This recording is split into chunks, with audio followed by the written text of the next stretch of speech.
করতে পারি। হ্যাঁ, আমি যেটা জানতে চাইছিলাম স্পেসিফিক্যালি এই যে যাদের মানে যে কথাটা হচ্ছে আর কি, ইয়াং জেনারেশন যারা রাস্তা হারিয়ে ফেলছে, যে পড়াশোনার শেষে আমি চাকরি পাচ্ছি না, আমি হতাশ। প্রাইভেট সেক্টরে গিয়ে আমাদের এখানে ধরেই নেওয়া হয় যে প্রাইভেট সেক্টরে সেরকম ছোট শহর স্যালারি নেই। তারপরে গিয়ে হতাশ হয়ে গিয়ে যে বিজনেস শুরু করব, নাকি আমি নিজেই এটা কিছু স্টার্ট আপ করার কথা শুরু থেকেই ভাববো? আমি ভাবলেও কিভাবে ভাববো?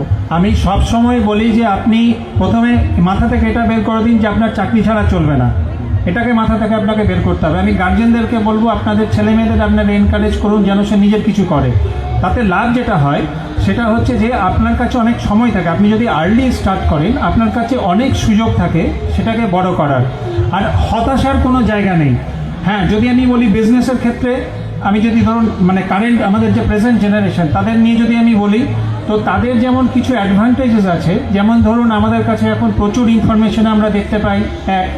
দুই হচ্ছে আমরা এখন গ্লোবাল কানেক্টিভিটি দেখতে পাই, যে আপনি যে বিজনেসটা করছেন আজকে যদি অরুণিমা ভাবে যে আমি আমার যে কেক সেটাকে আমি রায়গঞ্জে পাঠিয়ে দেবো, সে সেটা কিন্তু করতে পারে থ্রু সোশ্যাল মিডিয়া বা ডিজিটাল মার্কেটিংয়ের মাধ্যমে। তো সেই অপশনগুলো আছে, কিন্তু ডিসঅ্যাডভান্টেজেস যেগুলো আছে তার মধ্যে প্রথম হচ্ছে যে আমাদের এখন অ্যাটেনশন স্প্যান যেটা সেটা প্রচণ্ড কমে গেছে। ধরুন যদি 2000 মানে অ্যাটেনশন স্প্যান বলতে আমি যেটা বলতে চাইছি যে আমাদের যে পেশেন্স সেটা অনেক কমে গেছে, ধৈর্য অনেক কমে গেছে।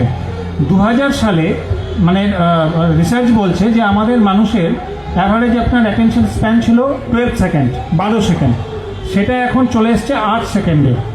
যেখানে সব থেকে চঞ্চল যে প্রাণী সেটাকে ধরা হয় গোল্ডফিশ, যার অ্যাটেনশন স্প্যান হচ্ছে 9 সেকেন্ডস।